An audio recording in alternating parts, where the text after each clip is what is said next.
Hello மக்களே, எல்லாரும் எப்படி இருக்கீங்க? Hope everyone is fine. இன்னைக்கு இந்த வீடியோல யார பத்தி பேச போறோம், பார்க்க போறோம், அவங்க செஞ்ச நல்ல விஷயங்களை பத்தி தாங்க இதுல பார்க்க போறோம். சரிங்களா? எல்லாருக்குமே தெரியும் இல்லையா, யூடியூபர் அண்ட் இன்ஃபுளுசர் இர்ஃபான் அவரை பத்தி.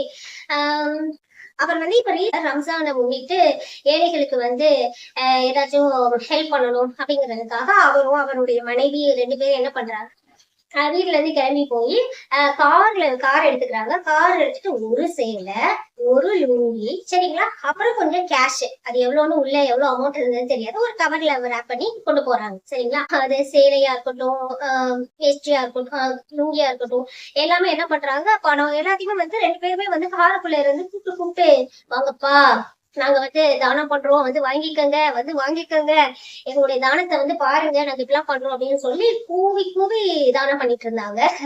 அது வந்துட்டு ரொம்ப ஓகே. வந்து தானம் பண்ணிட்டே இருக்கல நிறைய பேர் வந்துட்டு அவங்க இப்போ யூஸ்வலாவே வந்துட்டு நம்ம ஏதாச்சும் ஒரு தானம் பண்றப்ப வந்து எல்லாருமே கூட்டமா வந்து ஒரு விஷயத்த வாங்கணும்னு நினைச்சு வருவாங்க இல்லையா? அப்ப வந்து அவங்க வந்து வர்றப்ப அந்த காருக்குள்ள இருந்து அவங்க பண்ணோம்னா கூட்டமா வந்துட்டு எங்களுக்கு தாங்க தாங்க அப்படின்னு சொல்லி கேட்டிருக்காங்க. அதுல வந்து அவங்களுடைய மனைவியோடைய நெகம் கை விரல்ல கொஞ்சோண்டு கீரலுங்க, இவ்வளவு மில்லிமீட்டர் அளவுக்கு கீரல் வந்து அவ்வளவுதான் இருந்திருக்கும். அதுக்கு வந்து அவங்களுடைய மனைவி வந்து ஒரு ரியாக்ஷன் பண்ற மாதிரி ஒரு வீடியோ வந்து அதுல போட்டிருக்காங்க. அந்த வீடியோல அதுக்கப்புறம் இவர் கும்பலா வர்றப்ப எல்லாரும் ஏமா அப்படி பண்றீங்க, கொஞ்சம் இருங்க, அப்படி அசிங்கமா இல்லையா அப்படி இப்படின்னு இர்ஃபான் வந்துட்டு ஆரம்பிச்சிடுறாரு. குடுக்கத்தானே வந்திருக்கிறோம் அப்படின்னு சொல்லிட்டு கொந்தளிக்க ஆரம்பிச்சு அவங்கள வந்து ரொம்ப திட்டிட்டு இருந்தாரு. அந்த வீடியோல வந்து அப்படிலாம் இருக்கு. அதுக்கப்புறம் வந்து ஒரு வீடியோல வந்து பாத்தீங்கன்னா கண்ணாடி அவங்க மனைவி கிட்ட சொல்றாரு, நீ பாருடி என் கண்ணாடி எப்படி ஆயிடுச்சுன்னு பாரு அப்படின்னு சொல்லிட்டு இப்படியெல்லாம் பண்ணிட்டாங்க பாரு அப்படின்னு சொல்லிட்டு சிரிச்சுட்டே 2 பேரும் வந்துட்டு வர மாதிரி அந்த வீடியோ வந்து வச்சுட்டாங்க. அதுக்கப்புறம் வந்துட்டு வீட்டுல போய் சாப்பிடுற மாதிரி இந்த வீடியோ வந்து வீடியோ வந்து முடியுது. சரிங்களா? இப்போ இதுல என்ன வந்து ரம்ஜான் கொண்டாடுறீங்க, ரம்ஜான் இருக்கட்டும், அப்ப வந்து குரானை ஃபாலோ பண்ற ஒரு பர்சன் தானே நீங்க. அது குரான்ல என்ன சொல்லியிருக்கு, ஒரு இடத்துல வந்து குரான்ல சொல்லியிருக்காங்க என்னன்னா, நீங்க வந்து ஏழைகளுக்கு வந்து உதவலாம். உதவுறது வந்து பொது பொதுவாகவும், அதாவது எல்லாருக்கும் தெரியப்படுத்துற மாதிரியும் செய்யலாம். அது வந்து நல்லதுதான். ஆனா எது ரொம்ப ரொம்ப நல்லதுன்னு கேட்டீங்கன்னா, நீங்க யாருக்கும் தெரியாம செய்யணும், அதுதான் ரொம்ப நல்லது அப்படின்னு சொல்லிட்டு குரான்ல வந்து ஒரு வாக்கியம் வந்துட்டு இருக்கு. முக்கியமா வந்து ஒரு கை குடுக்குற தானம் இன்னொரு கைக்கே தெரியாம இருக்கணுமா, அப்படிதான் தான தர்மம் பண்ணணும்னு நானும் அப்படிதாங்க கேள்விப்பட்டிருக்கேன். ஆனா இவங்க எல்லாரும் இப்ப எல்லாம் பாத்தீங்கன்னா யூடியூபர்ஸ் எல்லாம் ஏன் இப்படி பண்றாங்கன்னு தெரியல. எல்லாருக்குமே நாங்க வந்து அப்படி போய் ஹெல்ப் பண்றோம், நாங்க இப்படி போய் ஹெல்ப் பண்றோம். முதல்ல ஹெல்ப் பண்றதை யாருக்குமே சொல்லக்கூடாது. அதுதான் வந்து உண்மையான ஹெல்ப். சரியா? நீங்க எல்லார்கிட்டயும் சொல்லிட்டு அதை வந்து ஒரு வீடியோவா எடுத்து போடுறது எப்படி இருக்கு? இப்போ நீங்க தானே வந்துட்டு போய் குடுக்குறீங்க. ஒரு ஹெல்ப் பண்ணுங்கிறது எப்படி இருக்கணும் தெரியுமா? 4 பேர்கிட்ட போயிட்டு இறங்கி நின்னு குடுத்து ஹெல்ப் பண்ணணும். அதுதான் உண்மையான ஹெல்ப். இப்ப நீங்க பண்ற ஹெல்ப்ப எப்படி கடவுள் உங்க அல்லா ஏத்துப்பாருன்னு நீங்க நினைக்கிறீங்க? நிச்சயமா ஏத்துக்க மாட்டாரு இந்த உதவியை. சரியா? இந்த உதவி வந்து ஒரு துச்சமான உதவிதான். இப்படி ஒருத்தங்களை வந்து அவங்களுடைய ஏழ்மையை வந்துட்டு தரம் தாழ்த்தி அவங்களை வந்து அவமானப்படுத்துற மாதிரி பண்ணி பணம் இருந்ததுங்கிறதுக்காக அவங்கள வந்து அந்த அளவுக்கு இது பண்றீங்க. ஏன் இறங்கி எல்லாம் போய் நீங்க 2 பேரும் போக மாட்டீங்களா? என்ன பெரிய அம்பானி பரம்பரையா 2 பேரும்? இறங்கி எல்லாம் போக மாட்டீங்களா? இல்ல டயானா பரம்பரையா உங்க மனைவி? அவங்கள வந்து அப்படியே கணத்துல கை வச்சுட்டாங்கன்னு சொல்லிட்டு ஒவ்வொரு ஆட்டம் போட்டுட்டு இருக்கீங்க. இதெல்லாம் எது கேட்டா இறங்கியே சிக்னல்ல நிக்கவே இல்லையா? வண்டி நிக்காதா? அந்த அளவுக்கு வந்து ஓடிக்கிட்டே இருக்குமா வண்டி உங்களுக்கு? ஏன் நின்று இறங்கி 2 பேரும் நல்லா தானே இதா தானே இருக்கீங்க? டிசபிலிட்டி ஏதாச்சும் இருக்கா என்ன? எல்லாராலையும் எபிலிட்டி தானே, ஏபிள் டு வாக் தானே. அப்ப இறங்கி நின்று தானம் பண்ணா அதுதான் உண்மையான தானம். அப்படி பண்ண வேண்டியது தானே. அது என்ன காருக்குள்ளேயே இருந்துகிட்டு சைகையிலே வா வா இங்க வா, அவங்களுக்கு கொடுக்கலாமா, இவங்களுக்கு கொடுக்கலாமா, இங்க வா நீ வாங்கிக்கோ, பொறுமையா வாங்குங்க அப்படின்னு சொல்லி கொடுக்கறது என்ன?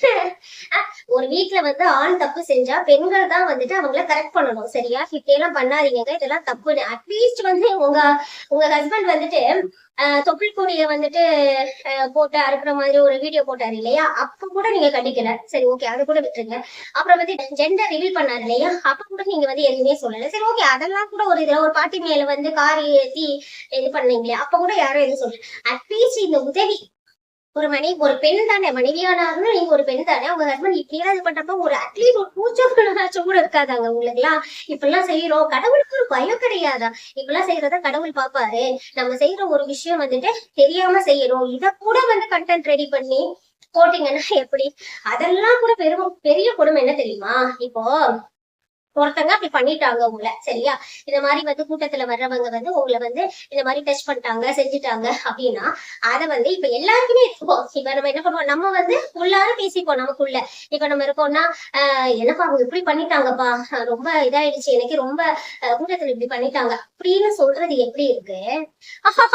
அப்படின்னு சொல்லி சிரிச்சுக்கிட்டு கூட்டத்துல என்ன இப்படி பண்ணிட்டான், அப்படி பண்ணிட்டான், இப்படி பண்ணிட்டான் அப்படின்னு சொல்றது எப்படி இருக்கு? சிரிச்சுக்கிட்டே, அதுவும் அவங்களுடைய ஏழ்மைய வந்துட்டு இது பண்ணி அவங்க நம்ம கிட்ட வாங்க வந்தாங்கிறதுக்காக சிரிச்சுக்கிட்டே பண்றது எப்படி எப்படி கேவலமா இருக்கு. அவங்க ஏழை கிடையாது, நீங்க தான் ஏழை. கார்ல வந்ததுனால நீங்க பெரிய பணக்காரங்க கிடையாது, சரியா? மனிதாபிமானத்துல தன்மையில நீங்க கீழ்படிஞ்சுதான் இருக்கீங்க. கடவுளுக்கு முன்னாடி என்ன, கடவுளுக்கு முன்னாடி இந்த மாதிரி எல்லாம் செஞ்சு கீழ்த்தரமான செயலா இல்ல. அது என்ன சிரிக்கிறது? உங்ககிட்ட வந்து அவங்க கேட்டாங்களா எனக்கு ஹெல்ப் பண்ணு அப்படின்னு, யாராச்சும் வந்து அண்டர் பிரிவிலேஜ்ல இருக்கவங்க வந்து உங்ககிட்ட இர்ஃபான் இர்ஃபான் எனக்கு ஹெல்ப் பண்ணியே ஆகணும், நீங்க எனக்கு சேலை கொடுத்தாதான் நான் கட்டிப்பேன், நீங்க வந்து வேஷ்டி கொடுத்தா கைலி கொடுத்தாதான் என்னால கட்டிக்க முடியும், இல்லைன்னா எனக்கு எதுவுமே இல்ல, ட்ரெஸ்ஸே கிடையாது என்கிட்ட அப்படின்னு யாராச்சும் வந்து சொன்னாங்களா? தம்பி என்ன உங்களை இர்ஃபான், ஏமா இர்ஃபானுடைய மனைவி, நீங்க படிச்சுதானே இருக்கீங்க, நீங்க தஞ்சாவூர்காரங்க, அந்த மாதிரி எல்லாம் என்ன பிஹேவ் பண்றீங்க? இன்னைக்கு பணம் இருக்கும், நாளைக்கு கடவுள் நினைச்சாருன்னா ஜிபி சரியா இருக்காது, ஒண்ணு இருக்காது. அட்லீஸ்ட் ஒரு இதுல தெரியாது என்ன நிலைமையில இருந்து வந்தீங்களோ அது கூட உங்களுக்கு எல்லாம் தெரியாது. இவ்வளவு சீப்பா இவ்வளவு கேவலமா நடந்திருக்கீங்க. உங்களை எல்லாம் என்ன, அல்லா கூட உங்களை மன்னிக்க மாட்டாரு, சரியா? நீங்க அல்லா கிட்ட எவ்வளவு கேட்டுனாலும் மன்னிக்க மாட்டாரு. பணம் சம்பாதிச்சிட்டதுனால பணத்தை விட மிகப்பெரிய அருள் வந்து கடவுளுடைய அருள் தான். அது உங்களுக்கு கிடைக்குமான்னு நீங்களே யோசிச்சுக்கோங்க. Thank you all, by.